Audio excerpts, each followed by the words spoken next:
بسم اللہ الرحمن الرحیم الحمد للہ والصلاۃ علی علیہ اما بعد۔ زائرین و ناظرین بڑے ہی خوش نصیب ہیں وہ حضرات جو اس برس اربعین امام حسین کے موقع پر کربلا میں پہنچ رہے ہیں اور امام حسین کے مہمان ہونے والے ہیں۔ وہ اپنے مقدر پر ناز کریں، اس لیے کہ ہر کوئی امام کا مہمان نہیں ہوتا، ہر کسی کو کربلا جانا نصیب نہیں ہوتا۔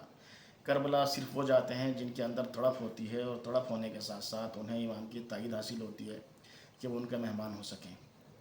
اور میں سمجھتا ہوں کہ بڑا ہی بد نصیب ہے وہ انسان کہ جو اس دنیا میں آنے کے بعد امام کی زیارت سے محروم رہ کر اس دنیا سے گزر جائے۔ بڑی خوش نصیبی کی بات ہے آپ لوگوں کے لیے کہ آپ تشریف لے جا رہے ہیں کربلا۔ تمام لوگوں کے لیے دعا کیجیے گا۔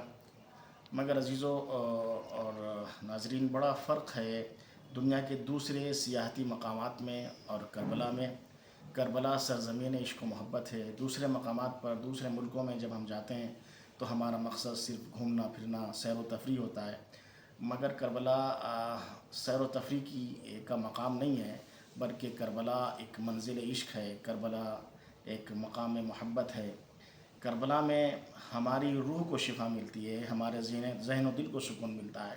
تو آپ لوگ کربلا جا رہے ہیں تو کربلا جانے کے ساتھ ساتھ یہ آپ کا سفر پھر فزیکل طور پر نہیں ہونا چاہیے، بلکہ آپ کا سفر مکمل آپ کی معنویات میں بھی اضافہ ہونا چاہیے۔ اور ہر چیز کے آداب ہوتے ہیں، اس لیے آداب زیارت امام حسین بھی مفصل کتابوں میں موجود ہیں۔ تو اگر ہم چاہتے یہ ہیں کہ ثواب کے ساتھ ساتھ ہماری معنویات میں اور ہماری روح کو بھی تازگی میسر آ سکے، تو ہمیں ان آداب کا خیال رکھنا چاہیے جن آداب کا ہمارے علماء نے ذکر کیا ہے۔ چند ایک میں آپ کے سامنے گزارش کر دیتا ہوں کہ جب ہم کربلا جائیں تو ان چیزوں کا ہم مکمل طور پر خیال رکھیں، تاکہ ہم ایک ہدف مند اور بامقصد زیارت کر کے لوٹیں۔ صرف اس لیے نہیں کہ ہمارے نام کے سامنے کربلائی لکھ دیا جائے اور ہم کربلا کی زیارت کر کے آگے، نہیں، بلکہ ایک بامقصد ہماری زیارت ہو۔ اس لیے چند ایک آداب ہیں جن پر توجہ ضروری ہے۔ سب سے پہلا یہ ہے کہ جب آپ زیارت کے لیے جائیں اور وہاں پر وارد ہوں تو غسل کر کے، آداب غسل کر کے تب امام کی زیارت، آداب غسل بجا لا کے تب امام کی زیارت کو جائیں، اس لیے کہ غسل کرنے سے، حدیثوں میں آیا ہے کہ غسل زیارت کرنے سے انسان کے گناہ معاف ہو جاتے ہیں۔ اور واقعاً جب کوئی امام کی زیارت کر کے لوٹتا ہے تو ایسا ہی ہوتا ہے جیسے اپنے ماں کے شکم سے نکلتا ہے۔ اب یہ اس کا اپنا مقدر ہے، یا اپنا اس کا ایک امتیاز ہو جاتا ہے کہ وہ کیسے اپنا آپ کو مینج کرتا ہے اپنے آگے کی زندگی کو۔ اگر گناہوں سے بچاتا ہے تو ایک بہتر زندگی گزار سکے گا آگے بھی۔ تو پہلی چیز تو یہ ہے کہ غسل کریں، اور دوسری چیز یہ ہے کہ پاکیزہ لباس پہنیں، مگر پاکیزہ ہونے کے ساتھ ساتھ سادگی پیش نظر رہنی چاہیے۔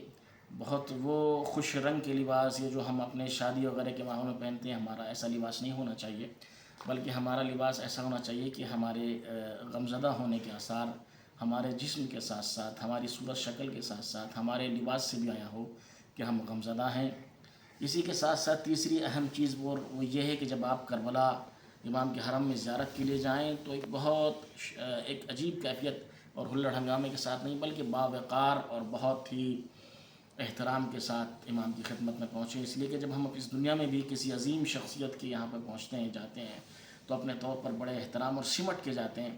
اسی لیے وہاں پر بھی جب آپ جائیں تو بہت ہی سمٹ کر، بڑے وقار کے ساتھ، بڑے اطمینان کے ساتھ، بڑے احترام کے ساتھ وہاں پر پہنچیں، اور دنیا کی گفتگوؤں سے پرہیز کریں۔ زیادہ سے زیادہ جو زیارات ہیں ان کو پڑھیں، اور وہاں پر جانے کے بعد اپنے لیے، اپنے گھر والوں کے لیے، اپنے ملک عزیز ہندوستان کے لیے آپ لوگ دعا کریں، یہاں کی سالمیت کے لیے، مریضوں کی شفا یابی کے لیے، اور دیگر باتوں سے، فضول باتوں سے وہاں پر پرہیز کریں۔ اس سے بہتر یہ ہے کہ جتنی دیر بیٹھیں سکوت اختیار کر کے بیٹھیں۔ اور یہیں میں سے ایک چیز یہ ہو جاتی ہے کہ زیارت امام حسین علیہ السلام بھی آپ ضرور پڑھیں، اور ان کے ساتھ ساتھ ایک دوسرے کے لیے دعا کریں، اور آپ کے پورے وجود سے ایسا محسوس ہونا چاہیے ہے کہ جیسے آپ کسی کے سوگوار ہیں، غمزدہ ہیں، اور امام کی زیارت کے لیے آئے ہیں۔ تو ہمیں ان تمام چیزوں پر جو معنویات میں جن کا اثر ہوتا ہے، جو ہماری زیارت کو ہدف مند بناتی ہیں، ان پر بھی توجہ دینے کی ضرورت ہے۔ جب ہم ان تمام چیزوں کو پیش نظر رکھ کے اپنی زیارت کریں گے تو ہم سمجھتے ہیں کہ ایک ہماری ہدف مند زیارت ہو سکے گی، ہم سے اہل بیت بھی خوش ہوں گے۔ یہی اخلاص کا تقاضا ہے، یہی نیک نیتی کا تقاضا ہے۔ بلکہ کسی ظاہر داری سے بچتے ہوئے ہم کو صرف اور صرف اس زیارت سے اپنی روح کو سکون بخشنا ہے، اپنے دامن وجود کو معصیت کے داغ سے پاک و صاف کرنا ہے، اپنے اہل بیت کو خوش کرنا ہے۔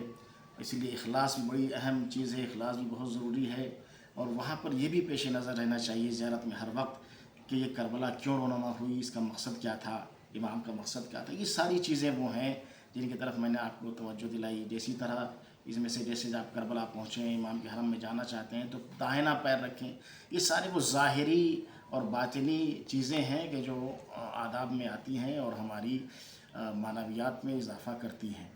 میں انشاءاللہ امید کرتا ہوں کہ ہم سب، آپ سب ان تمام چیزوں کو جب بھی ہم زیارت پہ جائیں تو یاد رکھیں گے۔ ایک مرتبہ پھر آپ کی خدمت میں مبارکباد پیش کرتا ہوں کہ آپ ہادی ٹور کے ذریعے اس انتہائی اہم سفر پر آپ نکلے ہوئے ہیں۔ پروردگار آپ کی تمام زواروں کی جو بھی پہنچ رہے ہیں وہاں پر سب کی حفاظت فرمائیں، اور تمام لوگوں کی توفیقات میں خیر میں اضافہ فرمائیں، اور منتقم خون امام حسین امام زمانہ عجل اللہ تعالیٰ فرجہ الشریف کی ظہور میں تعجیل فرمائیں۔ والسلام علیکم ورحمۃ اللہ۔